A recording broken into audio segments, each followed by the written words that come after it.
Assalamualaikum warahmatullahi wabarakatuh. Perkenalkan, saya Pak Carma Dwinda Adiharto, mengampu mapel BIN atau Bahasa Indonesia, khususnya di lingkungan sekolah SMP Al-Huda Kota Kediri. Baik, kita cermati seksama. Sebelum kita memulai pelajaran hari ini, ada kata-kata atau semangat, yaitu memunculkan minat kita dalam maju hobi membaca buku, menambah dan membangun ilmu pengetahuan. Itu ya.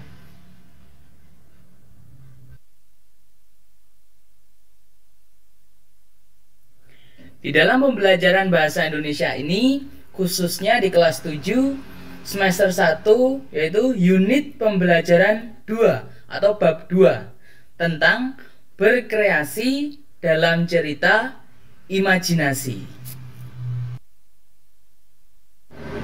Kompetensi dasar dari 3.3 mengidentifikasi unsur-unsur teks narasi atau cerita imaji yang dibaca dan didengar. 4.3 menceritakan kembali isi teks narasi atau cerita imajinasi yang didengar dan dibaca secara lisan atau langsung. Lanjut ke tujuan pembelajaran. Setelah mempelajari bab ini, siswa diharapkan mampu 1. Mengidentifikasi unsur-unsur teks narasi atau cerita imajinasi yang dibaca dan didengar. Dan yang kedua, menceritakan kembali isi teks narasi atau cerita imajinasi secara lisan, tulis, maupun visual.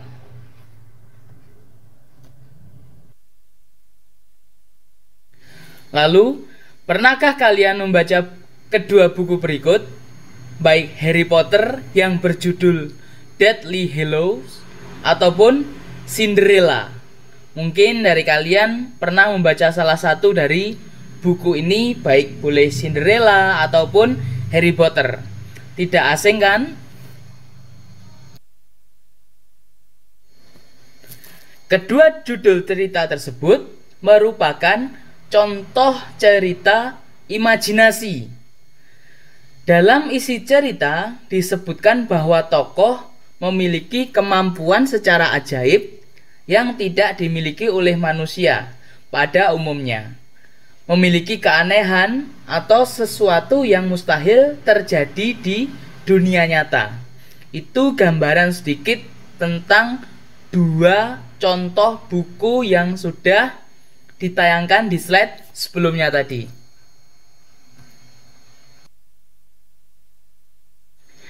Pengertian cerita imajinasi.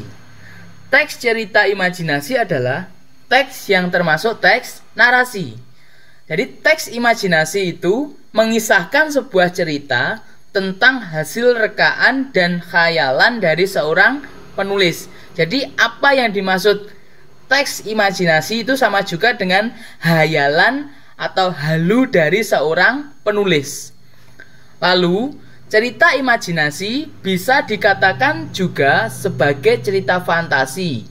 Ialah bahan tertulis yang berbentuk karangan atau tulisan untuk menuturkan, menggambarkan, atau membayangkan berbagai perbuatan, pengalaman, kejadian berupa angan-angan, khayalan, imajinasi, atau rekaan belaka, atau sama juga dengan hayalan belaka. Nah, berikut adalah yang termasuk cerita teks imajinasi. Perlu diingat, kalian perhatikan seksama. 1 adalah fabel. Yang kedua, dongeng. Yang ketiga, legenda. Yang keempat, mitos. Yang kelima, cerita rakyat. Dan yang keenam, cerpen maupun novel. Itu termasuk contoh dari teks imajinasi. Nah, ini Contoh teks cerita imajinatif dunia yang terkenal diantaranya adalah 1. Harry Potter, The Lord of the Rings, dan juga Percy Jackson. Mungkin kalian juga sudah tahu pernah difilmkan atau dibuat tayangan di televisi. Itu semua berawal dari teks cerita imajinatif yang sekarang sudah mendunia.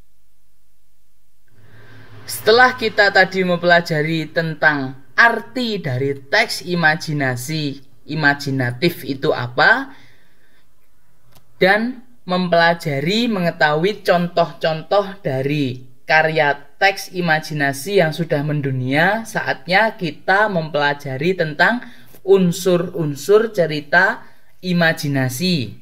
Yang pertama itu adalah adanya keajaiban, keanehan, atau kemisteriusan. Dan yang kedua, ide cerita. Ide cerita terbuka terhadap daya hayal penulis, tidak dibatasi oleh realistis atau realitas dalam kehidupan nyata. Dan yang ketiga, tokoh unik atau memiliki kesaktian. Tokoh dalam cerita fantasi bisa diberi watak dan ciri yang unik yang tidak ada dalam kehidupan sehari-hari. Dan yang keempat, tokoh memiliki kesaktian-kesaktian tertentu. Tokoh bisa juga mengalami peristiwa misterius yang tidak terjadi pada kehidupan sehari-hari. Jadi, unsur-unsur yang memenuhi cerita itu bisa dikategorikan teks imajinasi atau imajinatif, yaitu adanya keajaiban dan ide ceritanya yang hayal atau tidak nyata. Dan yang ketiga, tokohnya unik. Dan yang keempat adalah memiliki kesaktian tertentu dari seorang tokoh. Unsur-unsur lain dalam cerita teks imajinasi diantaranya yang A adalah tema, gagasan yang menjalin struktur isi cerita. Jadi ada kaitannya dari struktur isi cerita tersebut apa saja. Dan yang selanjutnya adalah alur, merupakan pola pengembangan cerita yang terbentuk oleh hubungan sebab akibat. 1. Bisa pengenalan suatu cerita. 2. Pengungkapan peristiwa. Yang ketiga, menuju pada adanya konflik. Dan yang keempat adalah puncak konflik, biasa disebut adalah penyelesaian atau penyelesaian konflik. Jadi dari kalau ada nomor 3 tadi menuju pada konfliknya atau menuju adanya konflik, dan yang keempat adalah puncak konflik dan penyelesaiannya. Yang selanjutnya C, yaitu penokohan. Adalah cara pengarang dalam menggambarkan karakter-karakter tokoh atau cara penggambarannya sebuah karakter tokoh. Bisa saja yang pertama adalah menyebutkan secara langsung, dan yang kedua gambaran fisik atau menggambarkan tentang fisik, dan yang ketiga perilaku, yang keempat tata bahasa tokoh, dan yang kelima adalah lingkungan kehidupan tokoh. Lanjut ke yang do adalah latar.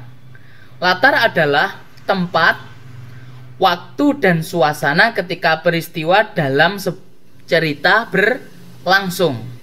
Itu adalah pengertian dari latar. Lalu yang E itu adalah sudut pandang. Sudut pandang adalah posisi pengarang dalam membawakan cerita. Yang pertama atau yang nomor 1 dari sudut pandang itu berperan langsung sebagai orang pertama, sebagai tokoh utama, atau sebagai tokoh tambahan. Dan yang kedua, berperan sebagai orang ketiga yang berperan sebagai pihak yang serba tahu atau sebagai pengamat saja. Lalu yang F, gaya bahasa. Nah, gaya bahasa di sini berfungsi menciptakan suatu nada atau suasana tertentu yang mampu memperlihatkan hubungan dan interaksi antar sesama tokoh. Bahasa dapat pula digunakan pengarang untuk menandai sebuah karakter tokoh. Itu adalah pengertian dari gaya bahasa. Terus yang G selanjutnya adalah amanat.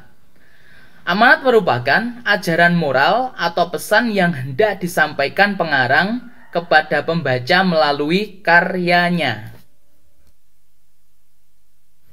Lalu aktivitas 3. Bacalah teks imajinasi berikut, yang di sini judulnya adalah Bayangan dalam Cahaya. Dar, bunyi geledek menggeram seperti singa yang menggaum kelaparan. Cuaca berubah seketika, terlihat kilatan cahaya berbenturan satu sama lain dengan hebatnya. Angin kencang yang terus menghantam diselingi debu-debu bertaburan dengan kencangnya. Orang berlalu lalang menuju bangunan berjajar rapi di pinggir jalan yang di setiap pintunya tertulis nama pemiliknya. Akibat kilatan guntur yang terus bersautan menuju ke tanah, sebuah lubang yang cukup luas terbentuk. Lubang tersebut terhimpit di antara dua rumah yang berdekatan. Lihat itu, ucap seorang anak berpawakan kerempeng yang bernama Jozu Hikari. Orang-orang hanya ternganga mendengarnya berteriak dengan keras di kerumunan warga.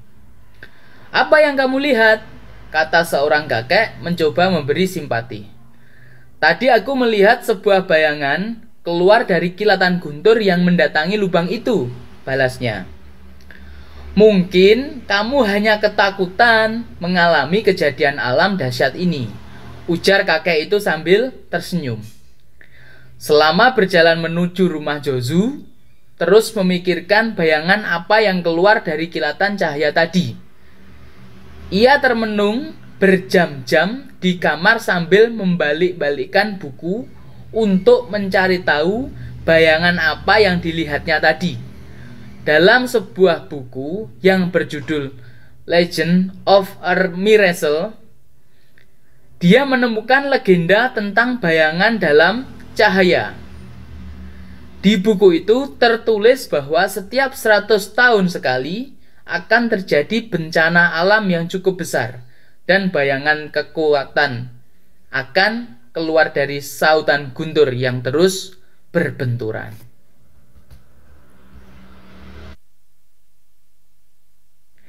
Di situ juga tertulis, hanya anak dari para ninja hebatlah yang bisa melihat bayangan kekuatan itu. Para keturunan ninja hebat hanya bisa diketahui dari tanda lahir yang berupa goresan luka di bawah telapak tangan mereka yang berbentuk shuriken. Sekarang Jozu baru tahu bahwa tanda shuriken di tangannya adalah tanda bahwa ia adalah keturunan para ninja. Bayangan itu terus datang di mimpi Jozu dan meninggalkan pesan-pesan rahasia tentang siapa dirinya. Esok hari adalah ulang tahun Jozu yang ke-14. Dia hanya merayakannya bersama kakek dan neneknya yang sudah tua.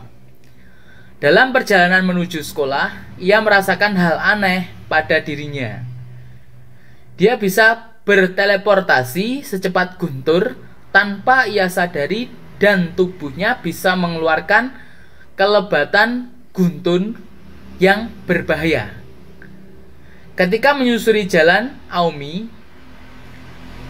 dia didatangi bayangan yang hadir dalam mimpinya.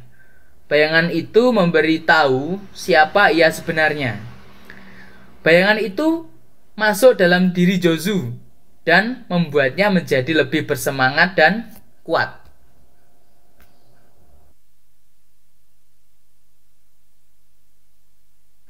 Setibanya di rumah, tiba-tiba tangannya bergerak sendiri ketika melihat vas bunga akan jatuh ketika disenggol kucing.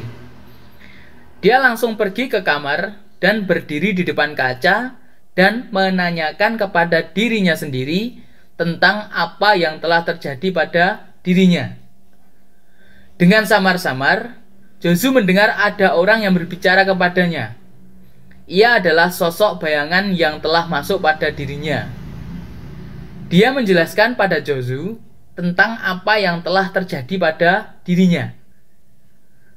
Setelah mengetahui dia memiliki kekuatan super, ia bertekad untuk memperbaiki negerinya dari ancaman bahaya para penjahat. Namun, untuk menjaga dan melindungi orang-orang terdekatnya, ia harus merahasiakan identitasnya. Selama berhari-hari ia mendesain kostum yang nyaman dan cocok untuknya. Setelah lelah menggambar selama berhari-hari, ia menemukan kostum yang pas dan fleksibel untuknya. Ia menamakannya dirinya The Thunderstorm atau si pengendali guntur. Untuk menutupi wajahnya, ia menggunakan masker layaknya ninja pada mulutnya dan di punggungnya terdapat huruf T yang dihiasi petir di sekitarnya.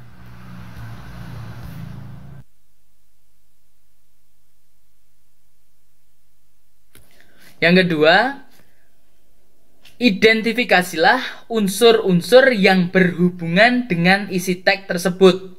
Isi teksnya tadi seperti yang di slide awal atau sebelumnya, yaitu tentang bayangan dalam cahaya. Itu kalian identifikasi unsur-unsurnya apa saja. Berikut unsur-unsurnya ada 5 poin. Yang pertama, nomor 1 adalah tema.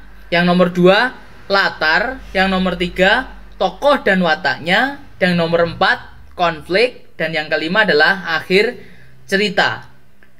Ingat, kalian harus memperhatikan penugasannya, yaitu disuruh mengidentifikasi unsur-unsur dari teks yang sudah ada di dalam contoh awal tadi atau slide sebelumnya. Oke, sudah paham? Itu nanti terus selalu dijelaskan. Dan untuk tugas ini, silahkan kalian kerjakan. Setelah selesai mengerjakan, nanti dikumpulkan lewat foto via WA dulu, dikirim ke guru mapel mata pelajaran bahasa Indonesia kalian masing-masing. Lalu untuk lembar kerjanya disimpan dan bisa dikumpulkan ke sekolah setiap akhir bulan. Bisa dimengerti? Paham? Selamat mengerjakan.